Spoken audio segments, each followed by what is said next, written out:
വിദ്യാസാഗർ, കേന്ദ്ര ഏജൻസികൾ കാര്യക്ഷമമായി പ്രവർത്തിക്കണം. അതിർത്തികളിൽ കർശന പരിശോധന വേണം. മാത്രമല്ല, ഈ നുഴഞ്ഞു കയറിയവരെ നേരത്തെ ഡൽഹിയിൽ നമ്മൾ കണ്ടതുപോലെ ആ ഒരു ഡ്രൈവ് വേണം. എല്ലാത്തിനെയും പിടിച്ച് പുറത്താക്കണം. ഒക്കെ ശരിയാണ്. പക്ഷേ കേരളത്തിന് അതൊന്നും ബാധകമല്ല.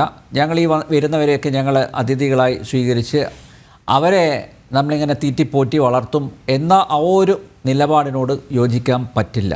അതുകൊണ്ട് ഇപ്പോഴും സലീം മടവൂര് പറയുന്നത് കേന്ദ്ര സർക്കാർ മാത്രം ഉത്തരവാദി എന്ന് പറയുന്നതിനോട് യോജിക്കാൻ പറ്റുമോ? കേരള സർക്കാരിനും അതുപോലുള്ള ഉത്തരവാദിത്വം ഇല്ലേ? ഇവിടെ നടക്കുന്ന ഈ വൃത്തികേടുകൾ, ഈ ഒരു സമൂഹത്തിൻ്റെ ഭാഗത്തു നിന്നുണ്ടാകുന്ന കുറ്റകൃത്യങ്ങൾ, ഇതൊന്നും കണ്ടില്ല എന്ന് നടിച്ച് എത്ര കാലം മുന്നോട്ട് പോകാൻ പറ്റും?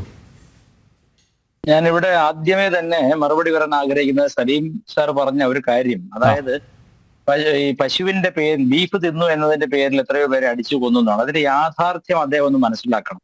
ഞാൻ എൻ്റെ നേരിട്ടുള്ള ഒരു അനുഭവം പറയാം. അനേക അനുഭവങ്ങളുണ്ട്. അത് നേരിട്ട് ഞാൻ കണ്ട ഒരു അനുഭവം പറയാം. കഴിഞ്ഞതിന്റെ മുമ്പത്തെ വർഷം, 2 വർഷം മുമ്പേ ഞാൻ കർണാടകത്തിലുള്ള മൂകാംബിക ക്ഷേത്രത്തിൽ ദർശനത്തിന് പോയി. ഞാനും എൻ്റെ സുഹൃത്തും ഉണ്ട്. ഞങ്ങൾ ദർശനം കഴിഞ്ഞ് ഒരു ഉച്ച നേരം, ഒരു 12:30 മണിക്ക് ഞങ്ങൾ പുറത്തേക്ക് ഇറങ്ങി നടന്നു വരുമ്പോൾ അവിടെ ഈ കർണാടകത്തിലൊക്കെ എങ്ങനെയാന്ന് വെച്ചാൽ ഈ പശുക്കളെയും മറ്റുമൊക്കെ അഴിച്ചു വിടും. രാവിലെ മുതൽ ഇങ്ങനെ അതിങ്ങനെ റോഡിൽ ഇങ്ങനെ നടക്കും. ഒരു ഇന്നോവ കാറിൽ 2 പേര്, 2 മുസ്ലിങ്ങളാണ്. പറയുന്നത് തോന്നുന്നുണ്ട് തലയിൽ വെള്ളപ്പം പോലത്തെ തൊപ്പിയും പിന്നെ താടിയും ഉള്ള ജുബ പോലത്തെ വലിയ കഫനി പോലത്തെ ഡ്രസ് ഇട്ടിട്ട് 2 പേരാണ്. അവരിറങ്ങി വരികയും പുറകിൽ എടുത്തിരിക്കുന്നത് ഇന്നോവ കാറിന്റെ പുറകിലെ 2 സീറ്റുകൾ എടുത്ത് കളഞ്ഞിട്ടുണ്ട്. ഇന്നോവയുടെ ബാക്കിലെ ഡോർ തുറക്കുന്നു. ഒരു പശുവിനെ ബലപൂർവകം പിടിച്ചിട്ട്, അവരുടെ കയ്യിൽ ആയുധങ്ങളുണ്ട്, ഇപ്പൊ ബലപൂർവ്വം പിടിച്ചിട്ട് തള്ളിക്കയറ്റാൻ അതിനുള്ളിലേക്ക്. ഞാൻ ഞെട്ടിപ്പോയി. എന്താ നടക്കുക? ഒരു വിതിൻ സെക്കൻഡ്സ് ആണ്. അത് അത്യാവശ്യം വിജനമായ റോഡാണ്. എനിക്ക് ഒരു 10-12 പേര് അപ്പുറം അപ്പുറമായിട്ട് നിൽക്കുന്നല്ല, വേറെ ആരും കാണുന്നില്ല. പക്ഷെ അതിലൊരു ബാർബർ ഷോപ്പുകാരൻ പയ്യൻ ഇത് കണ്ട ഉടനെ ജയ് ശ്രീറാം, ജയ് ബജ്രംഗ് ബലി എന്ന് വിളിച്ചതേ ഓർമ്മയുള്ളൂ. ഈ ജിഹാദികൾ ഉമ്മാന്റെ മുലപ്പാൽ അവിടെ റോഡിൽ തുപ്പിയിട്ടാണ് പോയത്. അപ്പൊ ഞാൻ പറഞ്ഞതിനർത്ഥം, ആരോഗ്യവും ബലവും വീര്യവും വേണമെങ്കിൽ കോഴിയെ കൊന്നാലേ പറ്റുമെന്നൊന്നുമില്ല. വെജിറ്റേറിയൻസ് നന്നായിട്ട് ആക്രമണം ചെയ്യാനുള്ള ശാരീരിക ബലമുള്ളവരാണ്, ഒരു സംശയമില്ല. അത് ഞാൻ എഗ്രി ചെയ്യുന്നു, സലീം ജിയോട് എഗ്രി ചെയ്യുന്നു. 1000 ജിഹാദിക്ക് ഒരു സംഖ്യ എന്ന കണക്കിന് തന്നെയാണ് പരിശീലിച്ചിട്ടുള്ളത്. അത് ഞാൻ തുറന്നു പറയണം, അതിൽ ഒരു വിഷമവും തോന്നണ്ട ആർക്കും. 1000 ജിഹാദിക്ക് ഒരു സംഖ്യ നിലയ്ക്ക് തന്നെയാണ് പരിശീലിച്ചിട്ടുള്ളത്. അതുകൊണ്ട് അതൊന്നും അങ്ങനെ ഞാൻ പറഞ്ഞത് കോഴിയെ കൊല്ലുന്നുണ്ട് സംഘപരിവാറിന്റെ പരിശീലനം അത് തന്നെയാണ്. ആളുകൾ അത് തന്നെ ഇടയ്ക്ക് പറയല്ലോ സാർ, അങ്ങ് പറയാൻ പറഞ്ഞല്ലോ. സംഘപരിവാറിന്റെ പരിശീലനം അത് തന്നെയാണ്. ഒരു സംഖ്യക്ക് 1000 ജിഹാദി ചെമ്മാടികളെ നേരിടാനുള്ള ശക്തി ഉണ്ടായിരിക്കണം എന്നുള്ളതാണ്. ആ രീതിയിൽ തന്നെയാണ് ട്രെയിൻ ചെയ്തത്. ഞാനൊരു സംഖ്യ തന്നെയാണ്. എന്താ പ്രശ്നം? ഒരു പ്രശ്നവുമില്ല. ഞാൻ ശുദ്ധ വെജിറ്റേറിയനുമാണ്. ട്രെയിൻഡ് ആണ്. എല്ലാ സംഘപ്രവർത്തകരും നന്നായി ട്രെയിൻഡ് ആണ്. എന്തുകൊണ്ട് ട്രെയിൻഡ് ആയി? ഞാൻ വളർത്തുന്ന ഒരു പശുവിനെ മിനിഞ്ഞാന്ന്, അത് അനിൽജി ശ്രദ്ധിക്കണം, കഴിഞ്ഞ ദിവസത്തെ, അതായത് മിനിഞ്ഞാന്നത്തെ പത്രത്തിലെ വാർത്ത, ഓൺലൈൻ വാർത്തയും വന്നിരുന്നു. ആലപ്പുഴയിൽ ഒരു കർഷകന്റെ പശുവിനെ, രാവിലെ മേയാൻ വിട്ട പശുവിനെ പിന്നെ കാണുന്ന അറുത്ത് കളഞ്ഞ രീതിയിലും, കുടല് കീറിയിട്ട് ഗർഭിണിയായ ഗർഭിണി പശുവിനെ പുറത്തെടുത്തിട്ടിരിക്കുകയാണ്. അതിന്റെ ഇറച്ചിക്ക് വേണ്ടി കൊണ്ടതിന്റെ പേര് എന്തോ 100 ദീൻ വെച്ചാണ്, എന്തോ 100-200 ദീനാണ്. പക്ഷെ ഇങ്ങനത്തെ ചെമ്മാടിത്തരം കാണിക്കുമ്പോ അവനെ അടിക്കണ്ടേ? അവന്റെ നട്ടലടിക്കണ്ടേ? അവന് തലവെട്ടി പന്ത് കളിക്കണ്ടേ?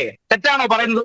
ഞാൻ വളർത്തുക സലീം മടവൂരിന്റെ ഒരു പുത്രനോ പുത്രിയോ ഇതുപോലെ ഞാൻ കൊണ്ടിട്ട് തലയറുത്ത് കഴിഞ്ഞ സലീം മടവൂർ എന്നോട് പോട്ടെ ശാന്തി എന്ന് പറയുമോ? ഇല്ലല്ലോ. പശു എന്ന് പറയുന്നത് കർഷക രാജ്യമായ ഈ രാജ്യത്ത് കർഷകന്മാരുടെ ഹൃദയബന്ധമുള്ള മക്കളെ പോലെ പശുവിനെ കൊണ്ടുനടക്കുന്ന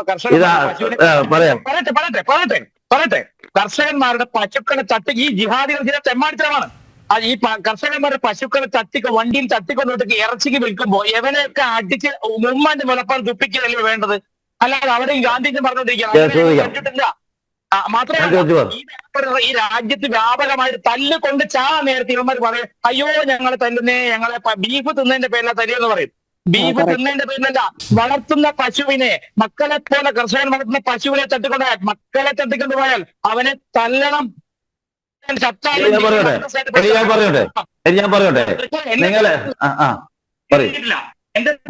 അങ്ങ് പറഞ്ഞപ്പോൾ അക്ഷരം വേണ്ടിയില്ലല്ലോ.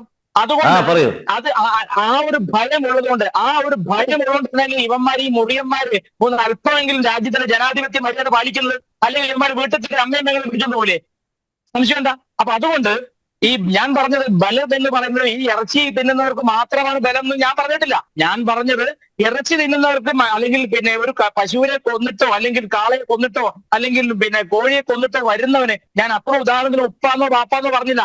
ഞാൻ കേരളത്തിൽ എത്രയോ ഹിന്ദുക്കൾക്ക് കോഴിക്കടയുണ്ട്, ആയിരക്കണക്കിന് ഹിന്ദുക്കൾക്ക് കേരളത്തിൽ കോഴിക്കടയുണ്ട്. അപ്പൊ ഞാൻ പറഞ്ഞത് അച്ഛൻ ഏൽപ്പിച്ച ജോലി മകൻ ചെയ്യുകയാണ്. കോഴിയെ കൊന്നിട്ട് സ്കൂളിലേക്ക് വരുമ്പോ അവന് അടുത്തിരിക്കുന്നവന്റെ വേദന മനസ്സിലാക്കാൻ കഴിയുമോ എന്ന ചോദ്യമാണ് ചോദിച്ചത്. അവിടെ ഹിന്ദുവോ മുസ്ലിമോ ഞാൻ പറഞ്ഞിട്ടില്ല. പക്ഷേ അങ്ങ് പറഞ്ഞ മറുപടിയാണ്, ഈ രാജ്യത്ത് ഭരണം ഇല്ലാതിരുന്ന കാലത്ത്, ഈ ഭരണം ഇത്ര സ്ഥിരമായിട്ട് കിട്ടിയ 2014 മുതലാണല്ലോ, ഭരണമില്ലാതിരുന്ന കാലത്ത് പറയട്ടെ, ഭരണമില്ലാതിരുന്ന കാലത്ത് ഇതിന്റെ അപ്പുറത്തെ തരവെടുത്തരം കാണിച്ച ജിഹാദികളെ മൂക്കുകൊണ്ട് നണ്ണ വരപ്പിച്ചവരാണ് സംഘികള്. അഗ്രി ചെയ്യാൻ പറ്റുമല്ലോ? സംഘികൾ സാന്ദ്രാന്ന് പറയാൻ പറ്റില്ല.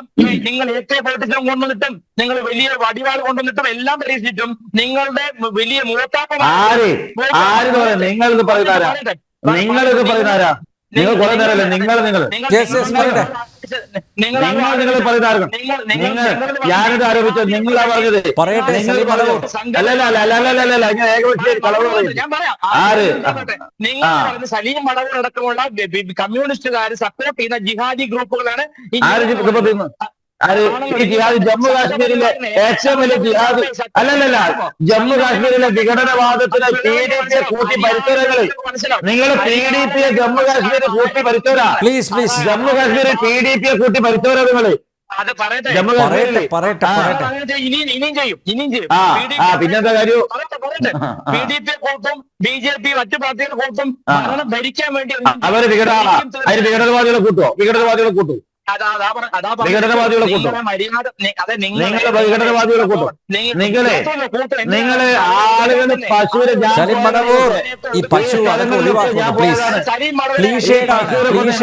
പച്ചക്കള്ളം പറയുമ്പോഴാ നിങ്ങൾ സംസാരിച്ച് പറയാൻ വേണ്ടിയോ? എടപ്പാളിൽ സംഘികൾ ഓടിയ നിങ്ങൾ കണ്ടില്ലായിരുന്നു. 1000 ഒരാൾ നിങ്ങൾ ഈ എടപ്പാളിൽ ഓടിയത് എടപ്പാളിൽ ഓടിയതെന്തിനായിരുന്നു? സലീം മടവൂർ കാണിക്കുന്ന സമാധാനം കണ്ടോ? അയാൾ സംസാരിച്ച് പറയാൻ വേണ്ടി പ്ലീസ് ഞാൻ നിങ്ങൾക്ക് സമയം തരാം. നിങ്ങൾ സംസാരിക്കാൻ വേണ്ടിയോ? പറഞ്ഞോ വിദ്യാസാഗർ. പറഞ്ഞല്ലോ, കോടിയേരി ബാലകൃഷ്ണൻ ആഭ്യന്തര സംസാരിക്കുന്ന കാലത്ത് സലീം മടവൂരിന്റെ ജിഹാദികള് കോട്ടക്കൽ പോലീസ് സ്റ്റേഷൻ ആക്രമിച്ചു. ഓർമ്മയുണ്ടോ? അവിടെ ഇന്നോവ വണ്ടിയിൽ വന്നിട്ട് കോട്ടക്കൽ പോലീസ് സ്റ്റേഷനിലെ ജീപ്പുകളും മറ്റും തകർച്ചവര്. പോലീസുകാർ എന്താ ചെയ്തത്? അന്ന് പോലീസുകാർ ഇറങ്ങി അടിക്ക് ഓടിയ ജിഹാദി പിന്നെ അഫ്ഗാനിസ്ഥാനിൽ പോയി നിന്നത്. അതുപോലെ നിങ്ങൾ ഒരു എടപ്പാ വോട്ട് എന്ന് പറഞ്ഞിട്ട് പ്രചരിപ്പിക്കുന്നത് സോഷ്യൽ മീഡിയയിലെ സംഘികളുടെ അടികൊണ്ട് പറന്ന് കറാച്ചി പോയമാർ 1000 രൂപ ഞാൻ കാണിച്ചു തരാം. അതുകൊണ്ട് ആ വർത്താനം പറയണ്ട. അതുകൊണ്ട് ഞാൻ പറയുന്നത് മോട്ടോർ സൈക്കിളൊക്കെ വൈകിട്ട് ഓടിയതാണ്. ഇങ്ങനെ മറുപടി ഞാൻ പറഞ്ഞുതരാം. ഇതിനെ മറുപടി ഞാൻ പറഞ്ഞുതരാം. അതായത് കമ്മ്യൂണിസ്റ്റ് വേഷത്തിൽ നടക്കുന്ന ജിഹാദി സംരക്ഷകരോടാണ് പറയുന്നത്, വെജിറ്റേറിയൻ ആയതുകൊണ്ട് ബലമില്ലെന്ന് അർത്ഥമല്ല. ഒരു ജയ് ശ്രീരാം വെളിയിൽ 1000 പേർ നേരിടാൻ സംഖ്യക്ക് കഴിയുന്ന ഞാൻ വിശ്വസിക്കുന്നു. അതായത് 1000 അസുരന്മാരെ ഏറെ നേരിടാൻ പറ്റുമെന്ന് പറഞ്ഞ. അതുകൊണ്ട് ബലഹീനതയൊന്നും ഞങ്ങൾക്കില്ല, ബലഹീനത എടുത്തതുമില്ല. ഇവിടെ ആ ബലഹീനത ഉണ്ടെന്ന് കരുതിയിട്ട് ആരെങ്കിലും ഇവിടെ വന്നു കഴിഞ്ഞാൽ അന്ന് കുടിച്ച് ഉമ്മാന്റെ മുളപ്പാൽ റോട്ടിൽ പോയിട്ട് ചാവുള്ളൂ. അത് ഞാൻ പ്രത്യേകം പറഞ്ഞുതരാം. അതാണ് അതിന് മറുപടി. രണ്ടാമത്തെ കാര്യം, കേന്ദ്ര സർക്കാരിന്റെ നിയമങ്ങൾ എന്ന് പറഞ്ഞാൽ കേന്ദ്ര സർക്കാർ അതിശക്തമായ നിയമങ്ങളുണ്ട്. ബംഗ്ലാദേശും ഇന്ത്യയും തമ്മിൽ പങ്കിടുന്ന അതിർത്തി എന്ന് പറഞ്ഞാൽ 4000 കിലോമീറ്റർ. അത്രയും വലിയ അതിർത്തിയാണ്. ആർക്ക് വേണമെങ്കിലും എങ്ങനെ വേണമെങ്കിലും കടന്നു വരാൻ പറ്റുന്ന അതിർത്തിയാണ്. അത് പ്രാക്ടിക്കൽ അല്ല. ഒന്നാമത്തെ കാര്യം അതിൽ കിട്ടാന്നുള്ളത്. 2, നമ്മൾ ചെയ്യുന്ന കാര്യങ്ങൾ, നമ്മൾ ആധാർ കാർഡ് അടക്കം എല്ലാ കാര്യത്തിലും നമ്മൾ ഈ രാജ്യം കൊടുത്തു കഴിഞ്ഞു. ഒരു സംസ്ഥാന സർക്കാർ തീരുമാനിക്കുകയാണ് എവിടുന്ന് വരുന്നവന് ഇവിടെ ആധാർ കാർഡ് കൊടുക്കുന്നു പറഞ്ഞാൽ എന്ത് ചെയ്യാൻ പറ്റും? ഫെഡറൽ സംവിധാനത്തിന്റെ ലൂപ്ഹോൾ ഉപയോഗിച്ചുകൊണ്ട് ഈ രാജ്യത്തെ ആധാർ കാർഡ് സൃഷ്ടിച്ചു നൽകാൻ ഈ നാട്ടിൽ തന്നെ ഏജൻസി ഉണ്ടായിക്കഴിഞ്ഞ് കേന്ദ്ര സർക്കാർ എന്ത് ചെയ്യാൻ പറ്റും? അപ്പൊ നുഴഞ്ഞുകയറ്റം എന്ന് പറയുന്നത് വളരെ അപകടം പിടിച്ച ഒരു കാര്യമാണ്. അത് കറാച്ചി സ്പോൺസേർഡ് ആയിട്ടുള്ള ആളുകൾ ചെയ്യുന്നുണ്ട്, ബാംഗ്ലാദേശിലും ചെയ്യുന്നുണ്ട്. കേന്ദ്ര സർക്കാരിനെ മാത്രം കുറ്റം പറഞ്ഞിട്ട് കാര്യമില്ല. ഇവരെ ആരാണ് താഴ്ത്തി വളർത്തുന്നവരാണ്.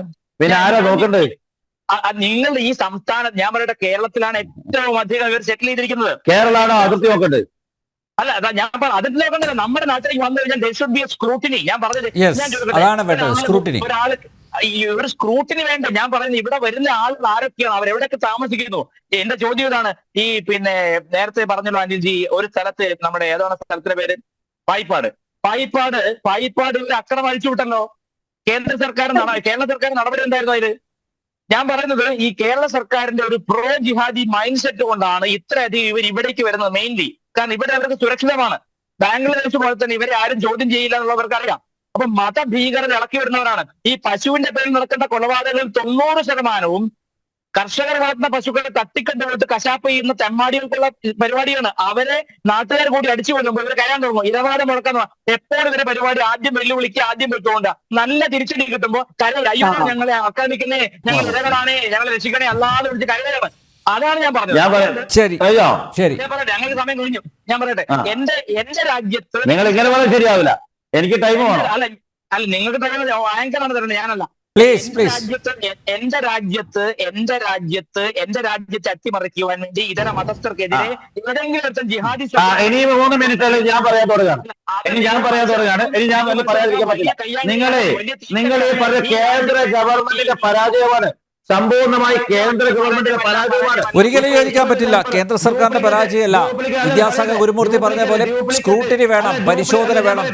അല്ല, പരിശോധന ഡ്യൂപ്ലിക്കേറ്റ് ആധാർ കാർഡ് ഉണ്ട്. ആരാ ആധാർ കൊണ്ടുവന്നത്? മൻമോഹൻ സിംഗ് ആണ്. ആ ആധാർ കാർഡ് കൊണ്ട് ഡ്യൂപ്ലിക്കേറ്റ് അടിക്കുന്നത് പറയുന്നു. അത് ആരാ തടയേണ്ടത്? കേന്ദ്ര പ്രതിരോധ ഗവേഷണ സ്ഥാപനത്തിന്റെ പ്രതിരോധ ഗവേഷണ സ്ഥാപനത്തിന്റെ ഡ്യൂപ്ലിക്കേറ്റ് പ്രതിരോധ ഗവേഷണ സ്ഥാപനത്തിന്റെ ഡ്യൂപ്ലിക്കേറ്റ് ID കാർഡ് അടിച്ചിട്ട് ഒരാള് നമ്മുടെ ഇപ്പോഴത്തെ കേന്ദ്രമന്ത്രി ജോർജ് കുര്യന്റെ വീട്ടിലെ താമസം അയാളെ ഓഫീസിൽ ചുറ്റിപ്പറ്റിയത് അരുൺ രവീന്ദ്രൻ, അയാൾക്കെതിരെ കേസെടുത്തിട്ടുണ്ട്. അത് അന്വേഷിക്കാൻ ഉന്നത ഏജൻസികൾക്ക് ഞാൻ പരാതി കൊടുത്തു, NIA-ക്ക് കൊടുത്തു, CBIക്ക് കൊടുത്തു. ഇതുവരെ അന്വേഷിച്ചിട്ടില്ല. നിങ്ങൾ എല്ലാ തട്ടിപ്പിനും പിന്നെ അടിയുടെ കാര്യം എടപ്പാളിലെ സന്ധികൾക്ക് അടിവെച്ചിട്ട് എടപ്പാളിൽ നടന്ന എന്താണെന്ന് വിദ്യാസാഗർ ഗുരുമൂർത്തി പറഞ്ഞു. അതിനെ വഴിതിരിച്ചു വിടാനുള്ള, തെറ്റിദ്ധരിപ്പിക്കാനുള്ള ശ്രമം ഇനിയെങ്കിലും ഉപേക്ഷിക്കുക പ്ലീസ്.